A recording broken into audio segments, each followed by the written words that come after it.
Tomosha qilibsiz o'rda. Motosiklet. Lekin do'birdat o'ldiribdi sherikni. Nima deysiz? Shunday. Do'birdat o'ldiribdi. Ha, do'birdat o'ldirsa. Ichak ilib tashirdi. Sap sariq gel bo'pti o'zi. Oynaga. Sarigilam pishgan. Sargilama pishatdi-da. Oynaga. Men nerdan ketaman ekan? Bilmasam bular. Yo'q. Halovatdan qo'nma dedi. Ana turmush ekanmi? Mana nosasi olibdan deydi, ana oral dizaynniki nima deydi? Ha deydi, ana o'ta. Oral dizayni. Yo'q, ha. Uyliklarni zaradi bor ekan ham yaxshi. Maoshimdan tushayapti. Bu yo'lda mashina tez yurolmaydi.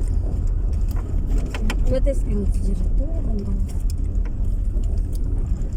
Agar tachanganida mana orqaga ikkita o'tiradigan ham chiqibdi. Shunga havasim ketyapti. Hay.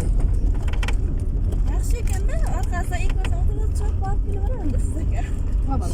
Shohnazam shu gapdi-da. Ina deydi, bitta o'g'izlar momam ikkalangizni mindirtiraman.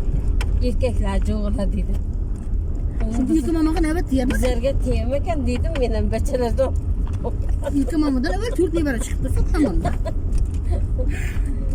Ikkalangizni mindirmay dedi. Rosa sap sariq bo'pti.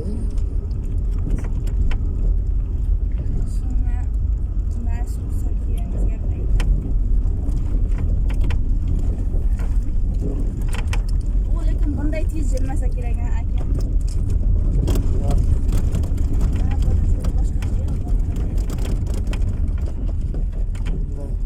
Bu bunday tez jiralmaydi. Men nerdan birlamagan. Ha. Bu bunday tez jiralmaydi. Bu darrov awnab ketadi.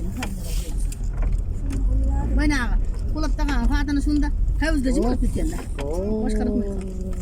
Rasmi ekan. Hani aytdim ha, bu yoqda yo'li bo'lmaydi. Boshqa joy Shu bormi? yoqdan kelib beraylik dedim. Mashin ko'paydi. Ko'p bo'lib ketsa neydi shu mashin. Yutib oladi. Tirg'in qarang-da. Ketishda bu yoqdan ketamiz. Mama ko'pirtammi? Ular Men tushunmayapman deb ketib borayotgan tushunmadim. Endi nima bu yoqda aytdi? Bizlar o'zlari o'tirgan joy aytsa bo'lmaydi. Xo'p boray. O'zim tavib boray edim. Mana qizg'aldoq. Mana qizg'aldoq. Lola qizg'aldoqlarga.